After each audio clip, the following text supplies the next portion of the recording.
Today, you're connected more than ever. Your friends, your family, your life.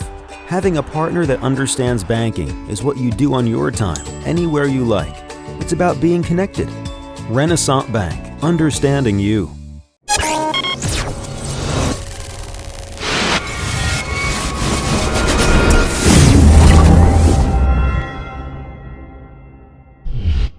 Sponsored by Renaissance Bank.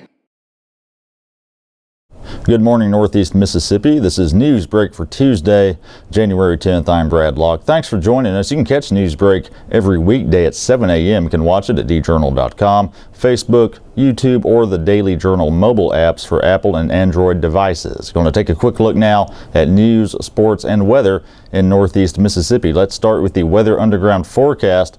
A lot of rain possible this week. Today, rain is possible with a high of 61, low of 57, 50% chance of rain. The 3-day outlook, more rain Wednesday, high of 70, low of 60, 40% chance of rain. Thursday, high of 71, low of 59, 30% chance of rain.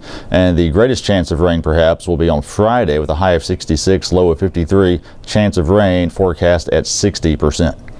Let's take a look now at some of the top stories from the Daily Journal and djournal.com on this Tuesday. Any rewrite of the state's school funding formula this legislative session will likely be phased in over multiple years. That's according to Lieutenant Governor Tate Reeves, who spoke on the matter Monday at the luncheon meeting of the Mississippi State University Stennis Institute of Government Capitol Press Corps in Jackson. State leaders are looking to rewrite the Mississippi Adequate Education Program, having hired New Jersey-based EdBuild to lead that effort. EdBuild's recommendations are expected to be sent to the legislative leadership within the next 2 weeks, and Reeves anticipates addressing the rewrite during this current legislative session. It's not clear how long a phase-in might take or how it would work. Reeves pointed out that when the MAEP was passed in 1997, it was phased in and not fully enacted until 2003. The MAEP has been fully funded only twice and has been underfunded by $1.8 billion since 2008. Reeves said EdBuild has been meeting with parents, students, teachers, and administrators throughout the state and preparing its rewrite recommendations. He said it's time to have a formula to support schools, quote, for the 21st century, not the 1900s. Baldwin High School will soon have a new building after the city's residents overwhelmingly supported a $2 million bond issue. The bond issue passed with 85% support on Thursday. It will fund construction of a career and technical education facility on the high school campus. The new building will include 4 classrooms that will house vocational classes, including furniture manufacturing and manufacturing technician courses. The district partnered with APMM, Southern Motion, and H.M. Richards Industries to develop these classes. It will be the first in Mississippi to offer the manufacturing technician class and the second to offer furniture manufacturing.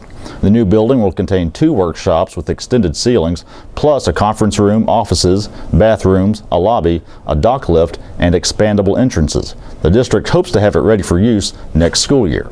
Right now, about 40 Baldwin students take VOTEC classes at Prentiss County Vocational Education Center. That costs the school district about $35,000 a year. For the second time, a Starkville teen is trying to make a name for himself in the culinary world. Mark Koblentz, a 13-year-old at Armstrong Middle School, was among 40 young chefs selected to compete for a coveted spot in the top 20 on the Fox show Master Chef Junior. Koblentz has been in this situation before. In November 2015, he took second place on the Food Network's Chopped Junior. The 8th grader said it was his dad Robbie's idea to audition for Master Chef Junior, which he did in December of 2015 in Atlanta, along with nearly 400 other hopefuls, and there were also auditions in other cities at the time.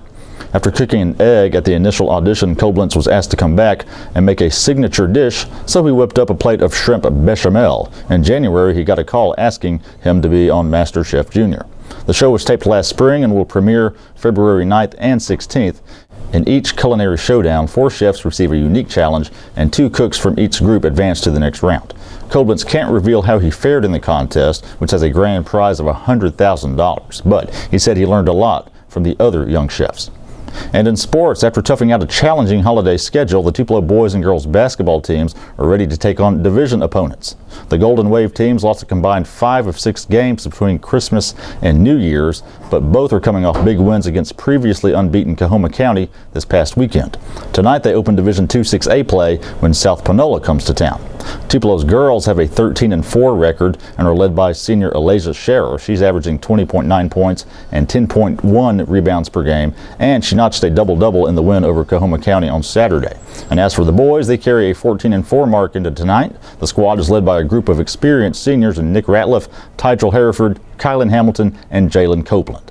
And that's it for Newsbreak on this Tuesday. We do want to remind you to check out one of the podcasts we produce here at the Daily Journal, The Memo, all things Northeast Mississippi news and entertainment with myself and W. Derek Russell. You can find it in iTunes, any of your podcast apps, or at memo.djournal.com. Be sure to check out Monday's episode, in which we spoke with Bobby Harrison about the possibility of a state lottery in Mississippi. Also, we visited with M. Scott Morris and his story about a local auction owner. And also, Thomas Wells visited and talked with us about his In Focus photo essay this week. All the stories I talked about today you can find in your Daily Journal and at djournal.com. Follow us on Twitter at djournalnow. You can find us on Facebook as well. That's it for Newsbreak on this Tuesday. I'm Brad Locke. We'll see you next time.